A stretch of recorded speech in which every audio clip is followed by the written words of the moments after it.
Hey everybody, this is Joe Pace with Icewater Yoga, and today I'm going to show you how to do a pistol squat. And I'm going to break it into 5 steps because the pistol squat is a pretty advanced move. You can do steps towards pistol squat and not have to worry so much about doing the full pose.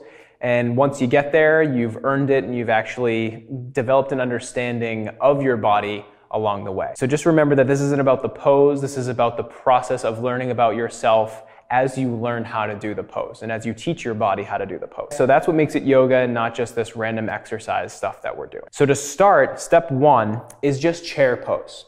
And if you're not familiar with chair pose, it's actually really simple. We'll bring the feet together and we're going to sit down. And this is the foundation of our pistol squat. We want to get strong in the legs so that we can support a movement down into the pose and then back up. So simultaneously pressing down into both heels, but also pressing down into the balls of the feet as well. The majority of the pose is in the heels. And you're just getting comfortable in the legs here, lowering as deeply as you can control and hold. Maybe the arms come overhead. This is a pretty deep chair. Yours may not look like this. This is also the pose. This is also the pose. So that's step 1. Just get comfortable in chair. Maybe even hold it for a minute or 2. Just feel what it's like to hold that position for a long time, getting that isometric strength established. Step 2 is also chair with a small modification. So once you feel really comfortable with the legs here, arms overhead, maybe you can lift one heel up. So my left heel's lifting. Maybe you can extend, pointing the toes or flexing the toes back towards you, balancing on one leg. So this is isometric in one leg, my right leg. Come back, switch sides, right heel lifts, right foot extends. You can go back and forth with that for a while because one leg's basically recovering while the other one's working. Try doing it for a minute, 2 minutes, 3 minutes, 4 minutes, 5. Once you get to 5 minutes moving back and forth, you're probably ready for step 3, which is now movement.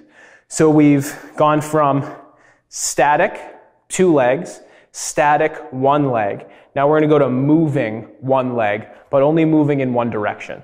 So you have the option to use blocks here, and I highly recommend doing that to start. 2 blocks in the highest setting, right next to each other, just like that. Okay? I place my right heel just in front of them, and then from here I'm taking chair pose.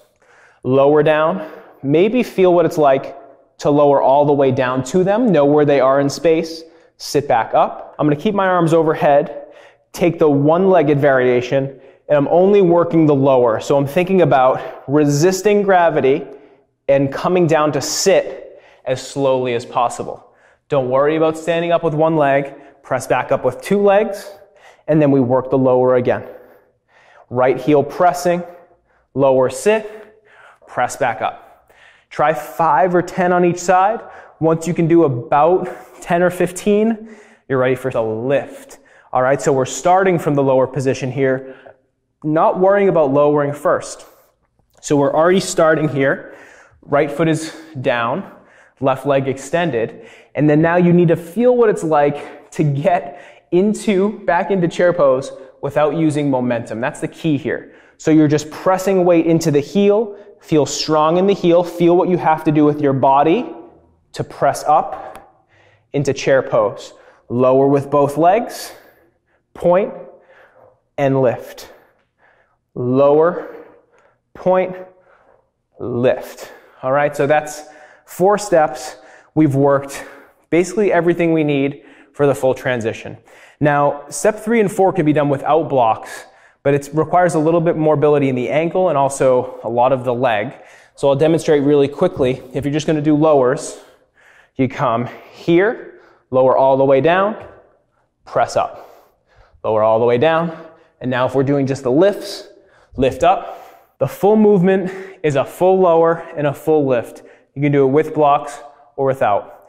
I'll demonstrate with blocks to start. I got them right there, right heel right in front of them.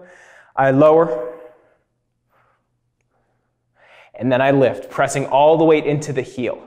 Okay, without the blocks, making sure the heel is in contact with the mat the whole time. Lower, sit towards the heel, and lift. Okay? So that's the full movement. Requires a lot of strength in the legs, but you'll also notice range of motion. So Don't skip out on your stretching. Any poses or any yoga that develops more flexibility in the hips, hamstrings, quads, whatever flexibility you can develop, it's going to be good for this transition. I hope you enjoyed this. I hope you found it helpful. Please feel free to ask any questions, and thank you for your time.